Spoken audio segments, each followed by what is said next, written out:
Let's talk about the service offering.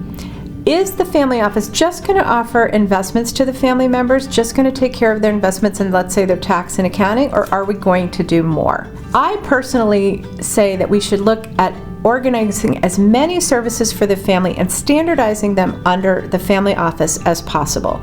Why is that? First of all, you might be able to get discounts on certain things that family members are buying personally if you put it all together.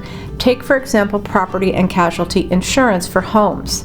Let's say you have 10 or 12 family members and everybody's buying their own insurance. We're not buying and getting bulk discounts. And there are insurance brokers that specialize in working with large multi-generational families, and they can get you a better deal if you combine all the properties together.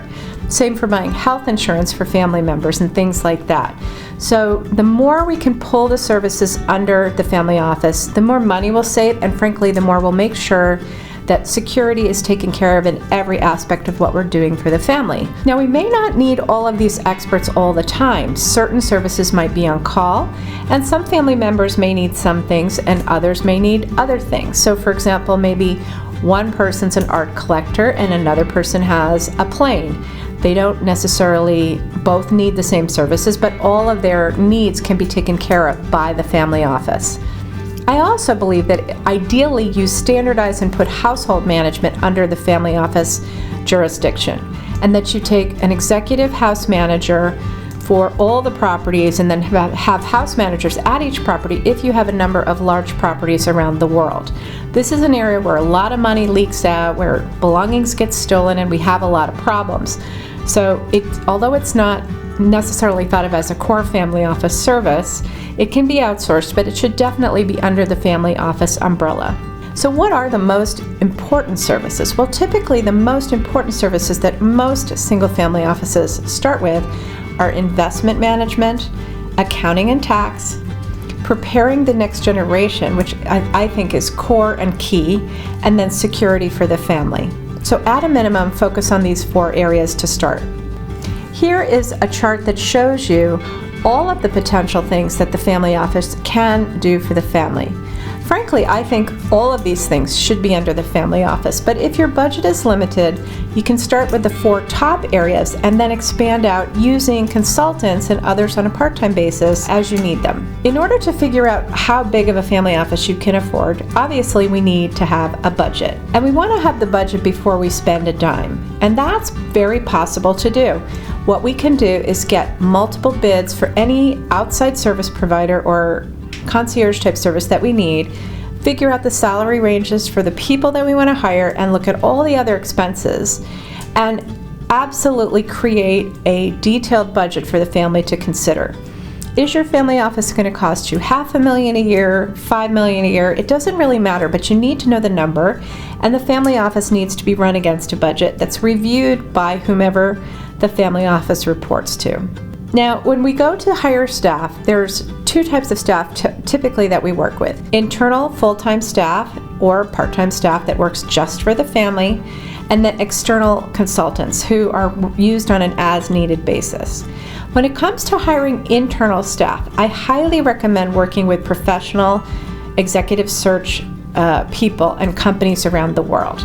This is now a very large industry, and those professionals know how to find the best people to fit your family. If you're starting out, I also recommend strongly that you hire internal staff who have previously worked in a family office. The reason for this is that the family office environment is very different than working for a corporation or a bank or an accounting firm, and some people like the transition and some don't. So ideally start with people who know what it's like to work in a family office. You're much less likely to have turnover, particularly if you're just starting out. You should also hire the best staff that you can afford. This is not an area to be cheap. You want to pay at least market rate, perhaps 5 to 10% more if you want to attract the type of talent that you'd like to have.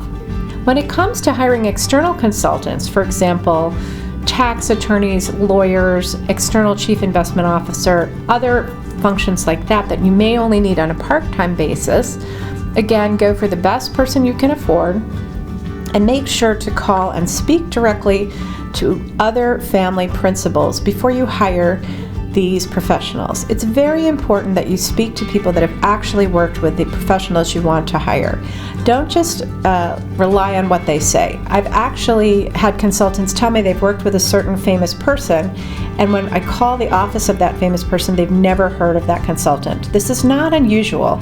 So it's very important that you specifically check references of families or celebrities or others for whom this person claims to have worked. I also find if you speak directly with the person for whom this person worked, you really do get honest references if you get them on the phone. People are very open and usually willing to share information. It's sort of a nice aspect of the family office industry that we're helpful and honest with each other in general.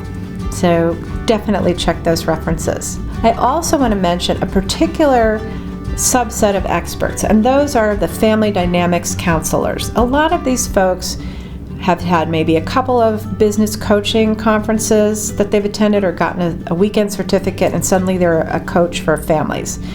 I prefer to work with people who have PhDs, a long academic career, and actually have worked with patients. Perhaps they're also medical doctors. Family dynamics is a very tricky area, and if we really need to bring in experts who have the training, and again, check the references. Don't just go for someone who claims they're a coach.